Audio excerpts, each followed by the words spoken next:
She stood on the porch with her hands shaking, her scalp exposed beneath the soft morning sun. My wife had lost her hair after weeks of chemotherapy, and all she wanted was to feel the air against her skin, just for a moment. That was when Karen appeared at the bottom of the steps, her red blazer blazing like a stop sign, her finger slicing through the air as she pointed straight at my wife. "This is a family neighborhood," she shouted. "People don't want to see that." Before my wife could even open her mouth, Karen's husband stepped forward, his fists clenched tight, his posture aggressive, like he was seconds away from dragging her off our own porch. Then Karen yanked out her phone and screamed, "I'm calling the police. You can't live here looking like that. It violates HOA rules." My wife dropped her eyes, humiliation flooding her face as she whispered, "Please, don't." She had endured endless pain, sleepless nights, poison pumped into her veins to keep her alive, and now she was being treated like a criminal for standing outside her own home. Sirens began to wail somewhere in the distance. Karen smirked, tapping her heel against the porch step. "You're going to jail today," she sneered.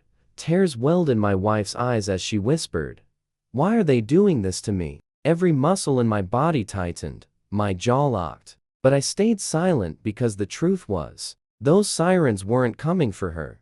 They were coming for me. The moment I stepped outside, my badge catching the sunlight, everything changed. Karen froze mid-smile as she saw me emerge from the doorway. The color drained from her face, though she forced her voice to stay sharp. "Good," she snapped. "You're here. Arrest her. She's violating HOA rules and disturbing the neighborhood."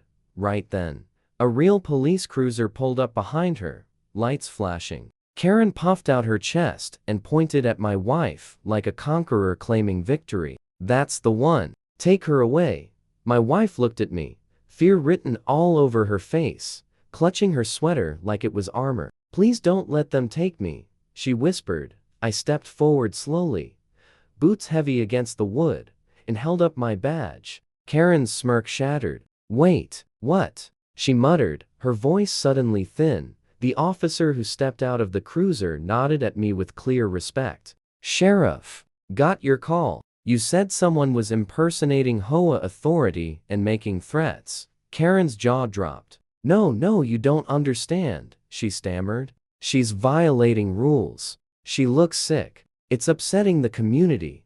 The neighbors who had begun gathering gasped. One whispered, "Did she really just say that?" I locked eyes with Karen. "You just tried to have my wife arrested because she has cancer," I said evenly. "And now, you're the one facing charges." Karen stumbled backward, shaking her head wildly. "No, I was just enforcing the law," but she knew better. The law was standing right in front of her. Her hands shook as she dug through her purse and pulled out a wrinkled sheet of paper, waving it like a weapon. "Here, HOA violation notice. It clearly states that anyone with a disturbing appearance can't be outside." The officer glanced at it once, then looked at me. I didn't even need to touch it. The font was uneven. The signature was fake. The seal was a poor copy, pulled straight from the internet. I folded my arms. "You really thought you could forge HOA documents and fool law enforcement?" Karen's husband lunged forward, his face red. "Don't talk to her like that. She's in charge here. If you know what's good for you, you'll let her finish what she started." I met his stare coldly. "You're threatening a sheriff on his own property?" The neighbors murmured louder. One woman raised her phone, recording everything. Another man shouted, "That's not even a real HOA rule. We never voted on that." Karen screeched, "Stop filming. This isn't your business." But every phone was already pointed at her. My wife, still fighting back tears, lifted her chin. For the first time all morning, she looked straight at Karen and said, quietly but firmly, "You can't scare me anymore." Karen hissed, "If the cops won't take you, I'll bring my own." She stabbed at her phone, dialing fast, desperation flickering in her eyes. I leaned in close, my voice low, so only she and her husband could hear. "Call whoever you want. Just remember, impersonating law enforcement is a felony." That was when more sirens echoed down the street, but something was wrong. The vehicles that arrived weren't marked patrol cars. They were black SUVs, cheap lights duct taped to their roofs. Two bulky men jumped out, badges hanging crooked from their belts. Karen rushed toward them like she'd been saved. "Officers! Arrest her now. She's disturbing the peace and defying HOA orders." One of the men nodded stiffly, trying to sound official. "Ma'am, you'll need to come with us," the neighbors gasped. My wife clutched my hand, trembling. "Are those real cops?" she whispered. I shook my head slowly. "Not even close." I stepped forward, blocking them. "Which department are you with?" I asked calmly. One hesitated. County Police Enforcement Division." I smiled. "Funny, that doesn't exist." The real officer beside me grabbed one of the badges and held it up. "Ladies and gentlemen, this is a toy." Laughter and shocked murmurs rippled through the crowd. Phones kept recording. Karen's face drained of color. "No, they're real, they work for me," she screamed, panic cracking her voice. I stepped closer. "Hiring men to impersonate police is a federal crime," I said. "And everyone here just watched you do it." Karen's husband tried to intervene, but the officer was already pulling out cuffs. "Both of you are coming with us for questioning," Karen thrashed as she was restrained. "You can't do this. I own this neighborhood." The neighbors cheered as she was dragged toward the cruiser, her screams echoing down the street, but my gut told me this wasn't over. As the cuffs clicked around her wrists, Karen lifted her chin, a smug smile returning. "You think this ends here?" she sneered. "I have friends in City Hall. One phone call and you'll be in a cell, Sheriff." The officer frowned. "Keep walking." Karen twisted toward the crowd, shouting, "He thinks he's untouchable because of that badge. I'll have the mayor shut him down. I run this community." Some neighbors shifted uneasily. A few whispered, "What if she really does know someone?" My wife tightened her grip on my arm and looked up at me, worry etched into her tired eyes. "What if she's telling the truth?" she asked softly.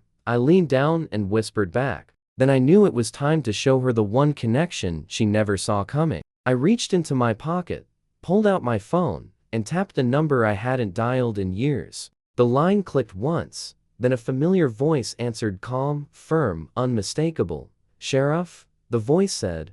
"Is this about the Karen situation you warned me about?" Karen froze mid-step. Her smug expression fractured instantly. She knew that voice too. I put the call on speaker. "Yes, Judge," I said. "She's standing right here, bragging about City Hall and waving fake HOA rules. I figured you'd want to hear this yourself." The voice on the line boomed loud enough for the entire street to hear. "I've already signed the emergency injunction. She has zero legal authority in this neighborhood. Any further intimidation will be added to her charges and increased sentencing." Gasps rippled through the crowd like a shockwave. Karen's knees buckled. No, you can't do this to me," she stammered, her arrogance draining into raw panic. Everyone could see it now, her so-called connections weren't saving her. They were tightening the rope around her neck. As deputies began guiding Karen toward the cruiser, a sleek black sedan screeched around the corner, tires squealing against the pavement. The crowd parted nervously as the car skidded to a stop just feet from the police line. The back door flew open and a young man in an expensive suit jumped out. His tie was loose, hair slicked back, confidence oozing from every step.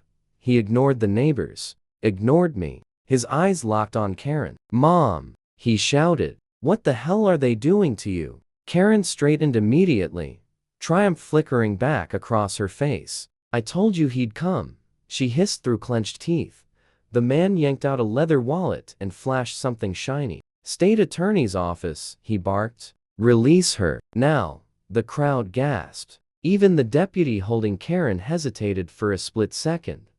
My wife leaned close and whispered, "Is that real?" I stepped forward, already knowing the answer. I'd seen enough credentials in my career to spot a fake instantly. The edges were too sharp, the lamination too thick, and worst of all, his hand was shaking. "Funny," I said calmly, "because the state attorney doesn't roll up in unmarked cars flashing badges at sheriffs. And I happen to know the real one personally." His jaw twitched, but he doubled down. "You're making a mistake. If you don't release her right now, your badge is gone tomorrow." The neighbors erupted. "He's lying. They're both crooks. Arrest him too." I stepped closer, locking eyes with him. Impersonating a government official carries a longer sentence than what your mother's already facing, I said evenly. You sure you want to join her? For the first time, his confidence shattered. His fingers trembled, and the fake badge slipped from his hand, clattering onto the pavement. Karen screamed, thrashing against the deputies. Don't listen to him. My son will fix this. But even she knew this time, blood TIs weren't enough. Phones were raised everywhere now. Dozens of neighbors recording. Mr. Johnson from across the street pushed forward, holding up his tablet, his voice shaking with anger. Sheriff, you need to see this. He hit play. The screen lit up with clear footage Karen just hours earlier, sliding fake violation notices under doors, taping them to windows. And right beside her was her son, laughing, rehearsing lines about being from the state attorney's office. The crowd gasped as one. You did that to me too. A woman shouted. I told everyone those notices were fake. Another yelled. Karen's face went deathly pale. Her son stumbled back. That's edited, he stammered. It's fake. Another neighbor raised her phone. I have the same thing on my Ring camera. Then another, and another. Different angles. Same lies. Every excuse collapsing in real time. My wife finally spoke. Her voice soft but unbreakable. All this because I shaved my head. Because I have cancer. And you decided that made me less than human. Silence swallowed the street. Even the deputies looked shaken. Then the anger exploded. Shouts. Jeers. Voices demanding justice. Karen screamed over them. You're all against me. This is my neighborhood. But her words vanished beneath the chant rising from the crowd. Lock her up. Lock her up.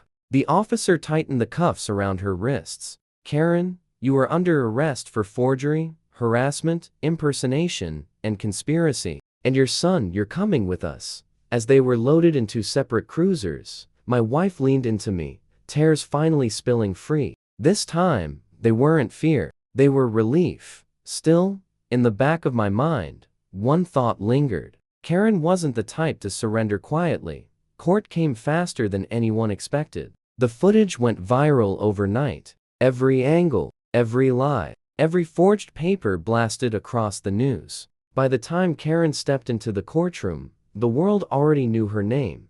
She tried to stand tall, but the evidence crushed her. The judge looked down coldly. You abused your neighbors. You falsified documents. You endangered public trust. And worst of all, you weaponized the law against a woman fighting for her life.